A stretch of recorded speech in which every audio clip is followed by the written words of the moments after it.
Well, Holocaust Remembrance Day is being observed this week in Israel and around the world. It is a very painful time for the Jewish people, and it's one that often elicits questions about where was God in the Holocaust. I just want to take a quick moment and share a thought with you today. So welcome to this week's Shabbat Shalom devotional, when I try to share just a little inspiration and bring a little peace to the close of your very busy week. You know, the Holocaust is not a subject that can be covered in a 3-minute devotional, nor is this depressing subject one that is usually used to bring inspiration or peace. But I want to share just one thought with you that you might find to be encouraging. You know, the Holocaust happened within a certain context, and that is when it begins to make sense. When we understand the context was the return of the Jewish people to their ancient homeland and the founding of the state of Israel. God had been at work for several hundred years, getting everything in place.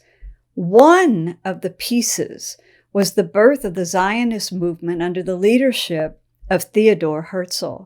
And he organized the very first Zionist Congress in 1897. And at that Congress, he stated almost prophetically that within 50 years, they would have a Jewish state.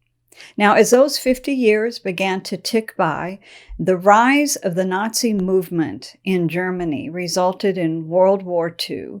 And not only the murder of 6 million Jews, but actually 50 million people died in the carnage of World War II. It was evil men at their worst, and they destroyed Europe and themselves in the quest to rid the world of the Jewish people. Now, my personal opinion is this was just the devil's attempt to stop the Jewish return to their ancient homeland.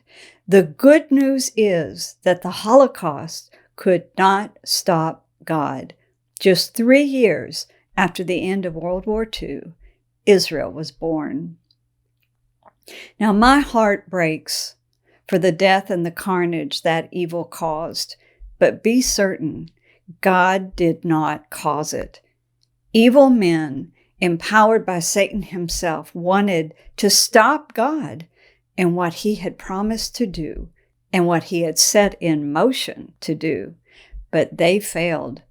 When the 50 years was up, almost to the very day, the United Nations voted to allow the creation of a Jewish state in Palestine, and 6 months later, the state of Israel was born. Not only was Herzl prophetic, but the ancient Hebrew prophet Ezekiel described the situation perfectly in his vision of the valley of dry bones. I believe this prophecy was God's way of letting us know he had seen it coming all along, but in the end, he would restore his people to their ancient homeland and breathe life in them again. Evil would not win.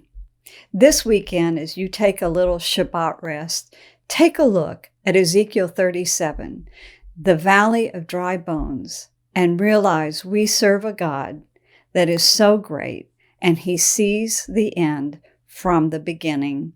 May that bring you a little bit of inspiration and a little bit of peace at the end of this week. And I wish you Shabbat Shalom.